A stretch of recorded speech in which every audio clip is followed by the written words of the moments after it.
chef, I'm a small business owner, I'm a father, and I'm a husband. And for me, it's about finding time to do all four well. I got on the internet, and I basically said, how do I get more time? How do I find time? How do I do better at it?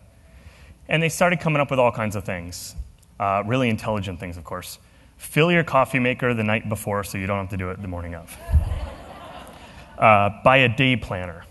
Set alarms, so you keep moving throughout the day. This isn't what I was looking for. I was looking for the magical way to gain more hours in a day. So some of the things that I did find that were really interesting, though, were they always mentioned that it's super important to spend time with your family. Make time for your kids. So they talked about how dining with your adolescent 5 or more times a week can actually increase their vocabulary, can help them do better in school, general studies, and actually reduces the chance of obesity. And then if you take that a step further and eat with your teen 5 times a week, what they're saying is that it'll reduce their chance of hiding drug use, using drugs, and I really thought that was really simple, actually, and basic. I mean, we eat 21 meals a week on average, and 25% or less of them, you want to do it with your family. That makes it's just a ton of sense. Why can't we do that? So basically, I took this concept and I started thinking about it a little more, and I said, well, when I do get a chance to get home from the restaurant, when I do sit at home with my children, I need to put away the cell phone. I need to stop texting. I need to not have the TV on. I need to not have headphones on. And if you have adolescents or teens, that's going to be hard. Okay, get that phone out of their hand. Spend that quality time. Create that bond at your dinner table with food with your children. Most of my memories from childhood involve food. It makes a ton of sense now that, I'm in the profession I am. I was so passionate about food. There was always food around me, and I was always involved with it. My mother and father requested that we stay home a lot for dinner. I remember pitching fits about it. I remember saying, but so-and-so's having a party, and if I'm not there, I'm not the cool kid. I got to go. We got to do this. But no, they were very persistent, and we ate at home a lot. Now, the food was not always terrific. Okay, my dad, although he's Italian, 3 or 4 days worth of leftovers thrown into a cast iron skillet with about 15 eggs cracked on it and thrown in the oven for 15 minutes is a terrible frittata, and it's gross, okay? So the food was not always the highlight, but what was the highlight was the fact that we were all sitting together as a family and talking about the day's events. We were talking about what was passionate to us, what contacted us, the goods, the bads, it didn't matter. And when my parents sat there and listened, it was almost as if they were giving us feedback and they were counseling us on the topics that we were bringing up. So they were almost letting us kind of guide the conversation, but they were giving this kind of therapy in a good way. So I really remember that. It still sticks with me now. When I was 13, my father took us to Italy, the whole family back to Italy, a small town in central Italy called Perugia.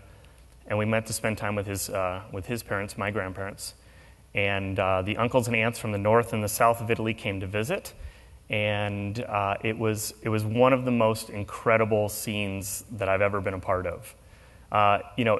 Needless to say, there was this beautiful old house. It was like an old mill with a beautiful creek and the whole thing. I mean, close your eyes and picture it, the countryside in Italy. That's exactly what it was. But the embraces that happened, the connections, the way they communicated, the kissing, the hugging, the flying of hands, just that typical, unbelievable movie scene happened right in front of me when they reconnected. My grandmother cooked almost every meal. She spent the entire time that I can remember there next to the stove, stirring, braising, roasting. She even had a stool set up right next to there, so she was literally like just over the stove, stirring the whole time. And I stood by her side and I watched this all happen. It was pretty incredible.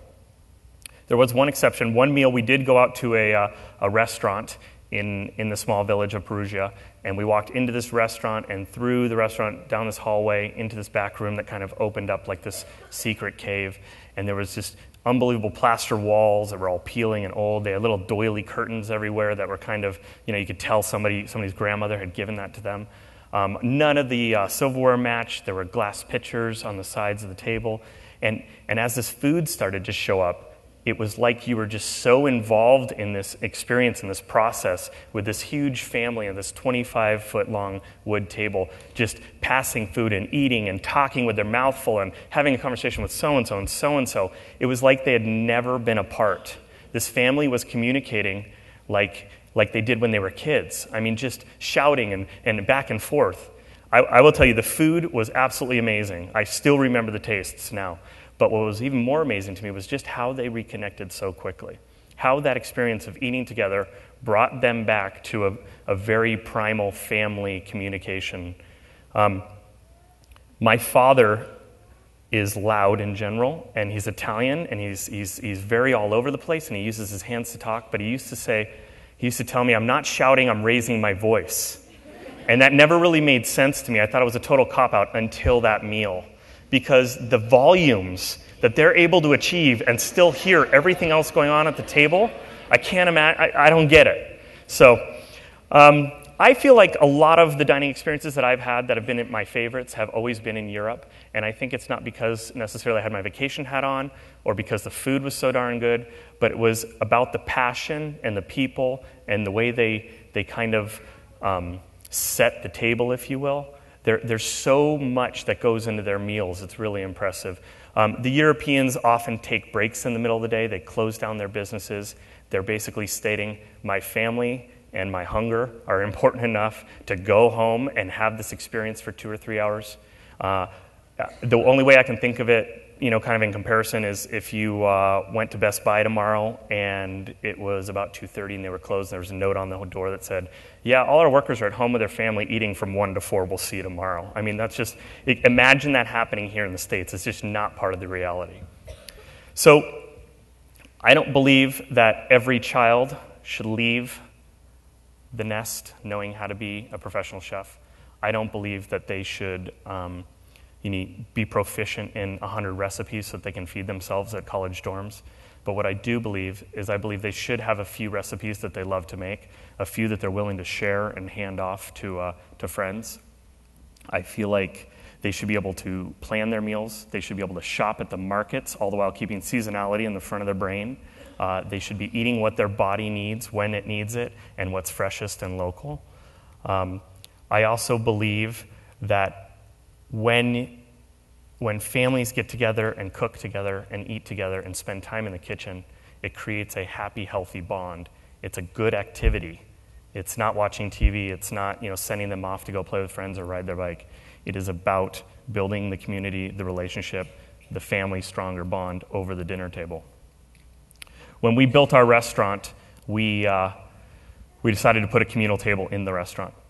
And one of the reasons was because we wanted people from all different places to come together and feel like they could all kind of mishmash at this table and make new friends and communicate. If every American came to this table and ate together once a month, they would make new friends. They would create a new experience with a new friend over a great meal and over in a location that embraces you with a hug, both physically and emotionally when you're eating. So I would like for you all to have a little bit of homework. I would like for you to take your favorite recipe or two. I would like for you to teach that to somebody in your family, whether it be a child or a brother or sister.